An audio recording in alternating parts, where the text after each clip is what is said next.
Well, ladies and gentlemen, today what I'm going to be discussing is what I believe to be the only known phone call from the Twin Towers after they were hit to a news station. And the gentleman that called was Jim Gartenberg. He was on the 86th floor of the North Tower, the south side of it, looking towards the water. And there's a lot to analyze when it comes to just this 2 minute interview where, I mean, it's just crazy how nonchalant they all are about the situation.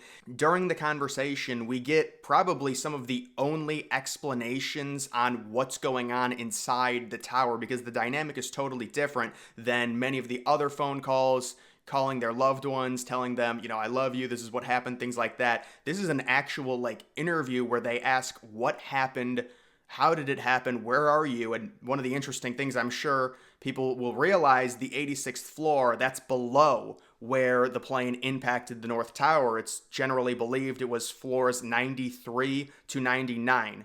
But he had reported that because of falling debris and also a fire door, maybe the fire door fell onto the debris, he was trapped in a room with another person.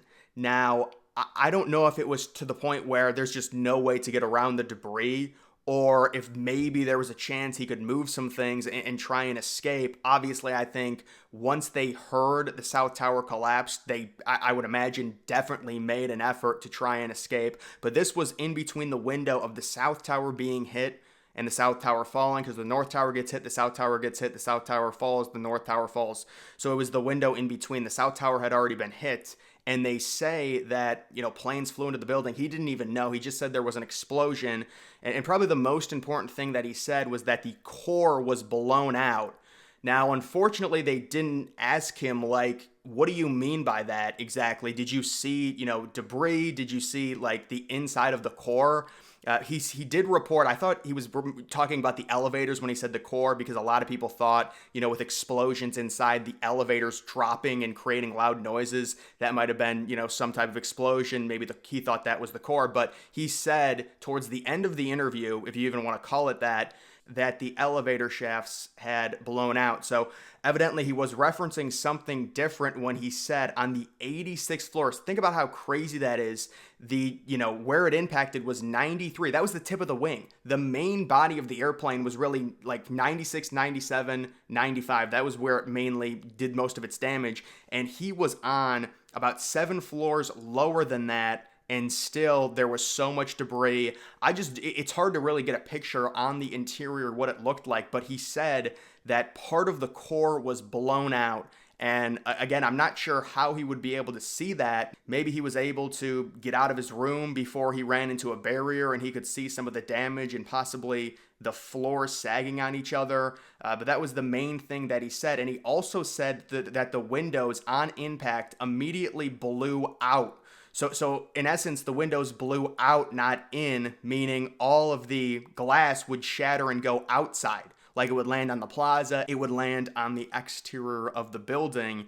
And they were talking to him and they were asking him, are you above or below? And he says floor 86. Now, this was, right when it happened. I don't, obviously the people probably didn't even know, looking at the North Tower, where floor 86 was. But again, it was 7 floors below. And you have to wonder if they could say that, listen, the plane crashed above you, pretty far above you, not below you. So if you can find a way down, you should be all right, considering 80. We just don't know the extent of the damage on some of those floors, like 86, 87, 88. This could have been a scenario where he just got really unlucky and there was debris that randomly fell in a certain way that's just impossible to move because of its weight. And maybe the rest of the floor is completely fine, although I doubt it, considering he somehow was able to witness or see the core being blown out at some point. So this is a very interesting interview, and it really is the only eyewitness to where he's reporting on what's going on, and he was very calm. And he said early on in the interview, it's only a 2 minute interview,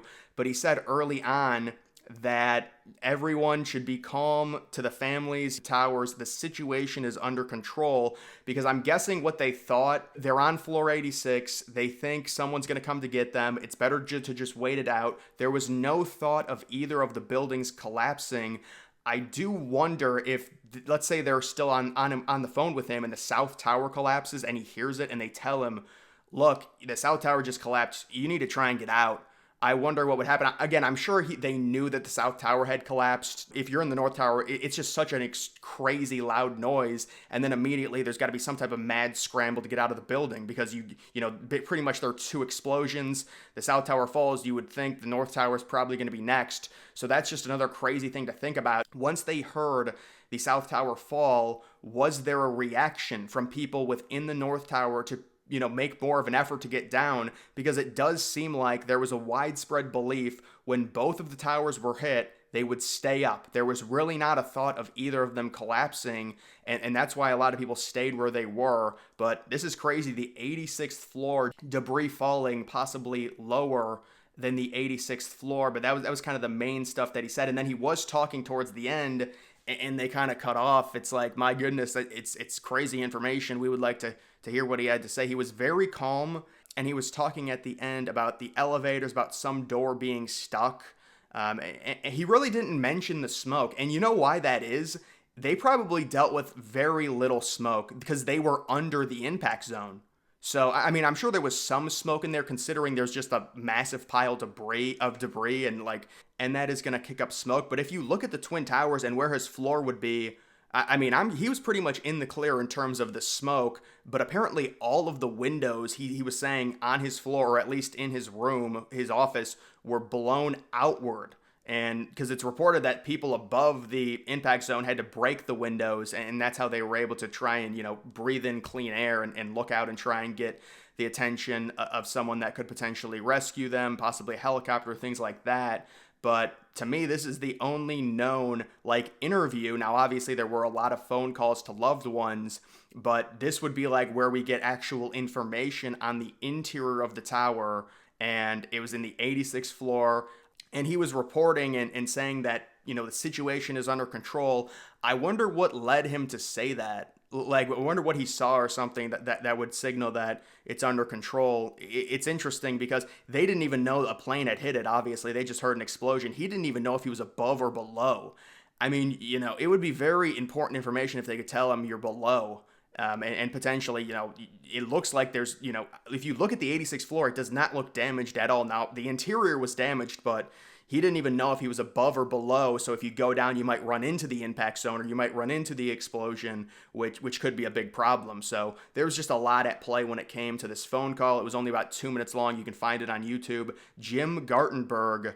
And he did unfortunately die when the South Tower collapsed. And I do wonder, the big question, if they heard the South Tower collapse, would they start trying to make a conceited effort? In certain situations, it's just a matter of luck. Does debris fall the right way? I talked about yesterday a gentleman and someone else who were very lucky because they made it out the one stairwell where people told them that the stairwell down is impassable, and they still went down and they had a little debris, but they made it out of the South Tower completely unscathed. And this is a dude, and they were in the impact zone. That's where their office was. And this dude was 7 floors below, and there was some type of debris or some type of fire door that might have been pushed in with debris or something blocking it.